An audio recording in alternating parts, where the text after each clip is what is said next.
Okay. All right. I got you. Come on. I'm there. No. Bruh. I'm there. I'm there. Come on. Oh my goodness. Gosh. Come on, man. I'm there, yo.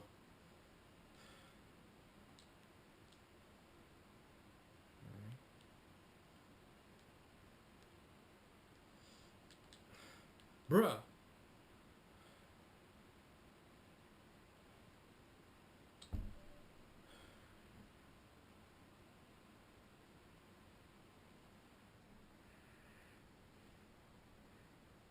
Man, it's just so lame, man. Like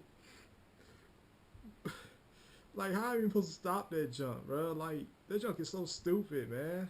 I can't stand this game. Like I wish there was like a video to help me out with that jump. Like how do you even stop that jump?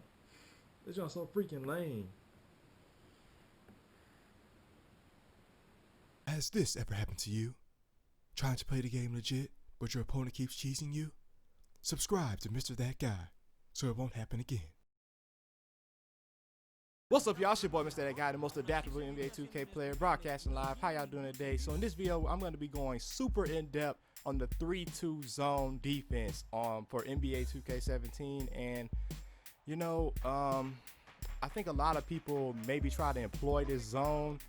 And, you know, let me just say this. When I employ it, I'm never successful with it.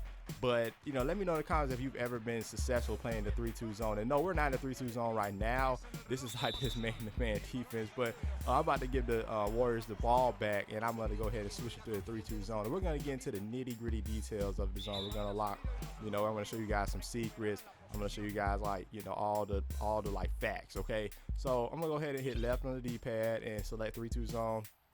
And for those of you that don't know what a 3-2 zone is, a zone in general on basketball is when you have, instead of players playing a specific man or person, they play a spot on the floor, like a certain area on the floor or a zone on the floor, which is why they call it, you know, 2-3 zone, 3-2 zone, or what have you.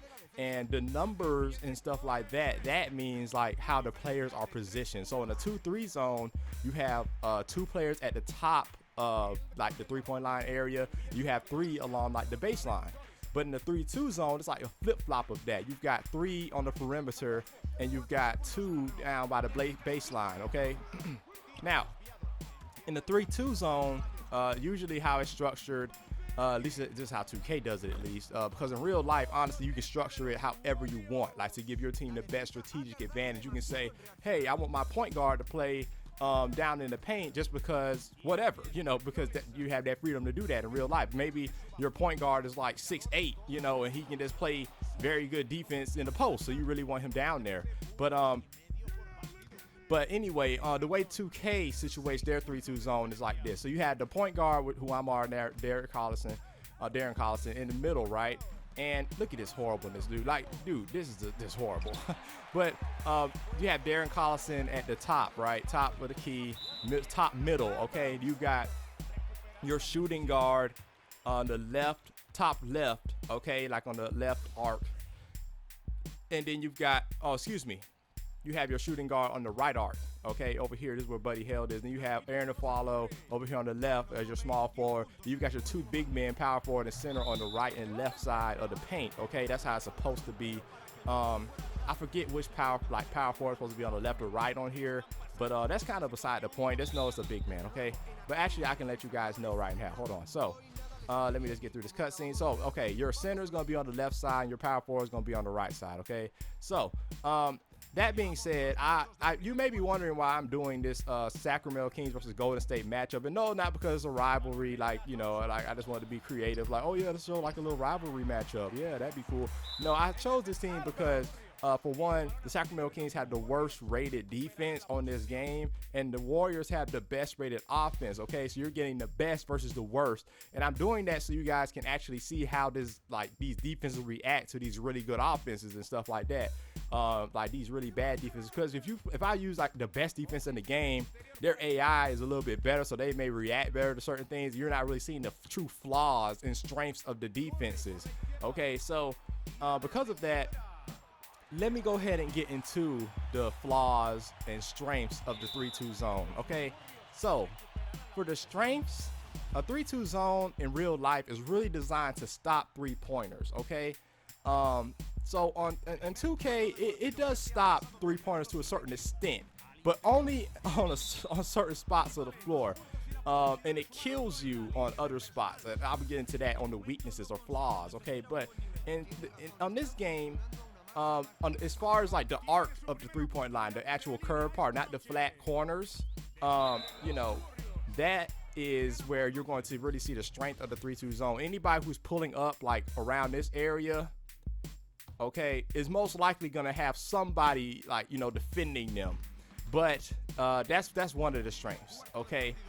And that's probably the only strength of the 3-2 zone, unfortunately, because the 3-2 zone has quite a number of flaws, and I'm about to get into those right now. Okay, let me just give the Warriors the ball back. Okay, for one, since it's a zone and the players are guarding a spot on the floor and not an actual person, you're going to get a lot of uncontested shots or shots that are lately contested. Okay, that means that, you know, look at that. So that means that Klay Thompson, like he did just then, he's not going to have a man attached to him, you know, per se, so he can just pull up whenever he wants into an easy jump shot. And you really don't want that, especially playing against the Warriors or other great shooting teams and stuff like that. And it's crazy because a 3-2 zone is designed to stop those jumpers, like especially those three-point shots, but you know, it's not gonna really do that well by doing that because it's a zone, and the way the zone is on this game, like they don't really see. Look how Buddy Hield is playing off of McCaw right there. He should be like on him if he's in the zone, like kind of denying him the ball, so to speak. Now I understand that there are settings and things like that you can change to, like, you know, change these different things. But I'm just saying by default, you know, I feel like it should be like, or he should be much closer to him. Like, you know, as far as like not allowing him to be able to get the ball freely and stuff like that.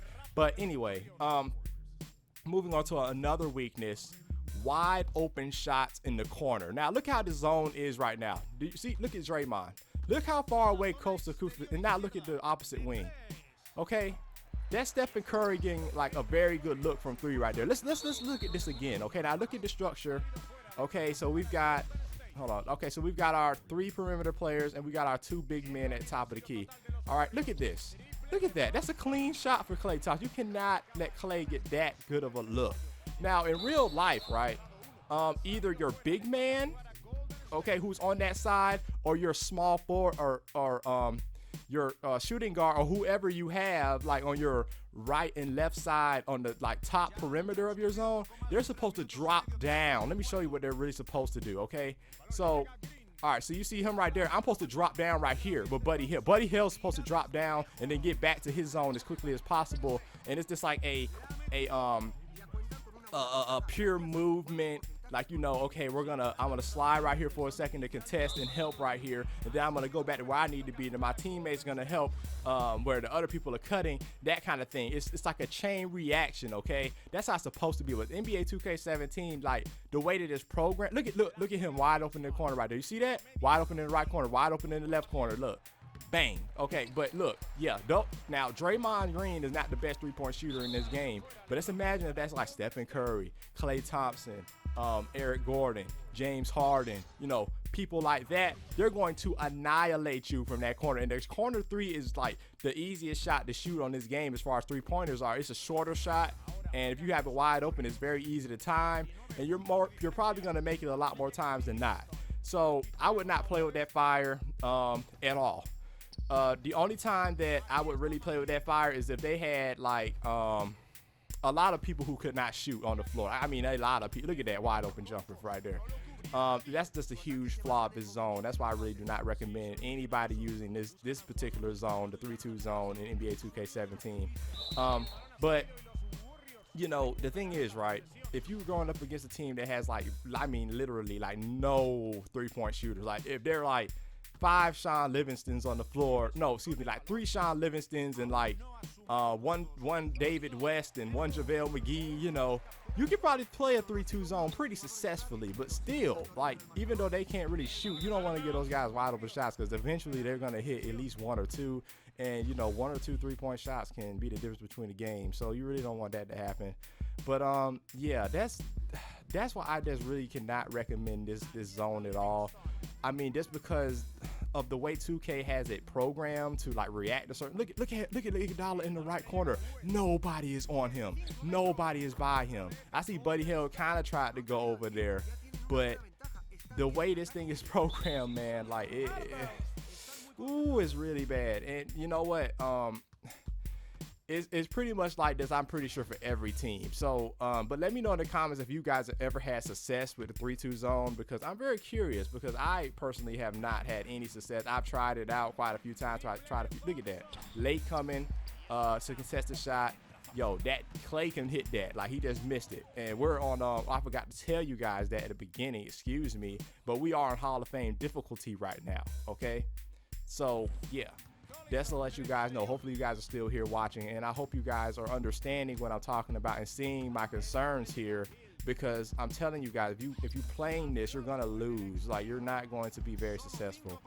But I mean, unless you have this a killer offense, like if you have enough offense to make up for like your opponent that's bashing you, like as far like when you're playing defense, they're just bashing you offensively. If you have enough offense to, you know, like combat that, and just like y'all are just playing like a bond burner type style of game, like Mike D'Antoni kind of style of game where nobody's playing defense, y'all just run up the score basically, you know, you might have a chance. But if you're really trying to get into the nitty gritty, like stop them, and your offense ain't that great, like I would not recommend it. But I don't want to let this video drag on too long, but that's pretty much like the basics and some of the more intricate details of the 3-2 zone.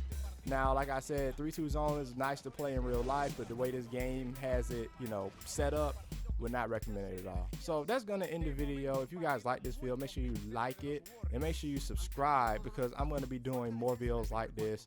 And check out the other videos on my channel, because you may enjoy those as well. And if you dislike the video, leave a dislike. It is what it is. But let me know in the comments what I need to improve on. And like I usually say, if life gets you down, get back up. Continue to progress and never give up. Have a great day.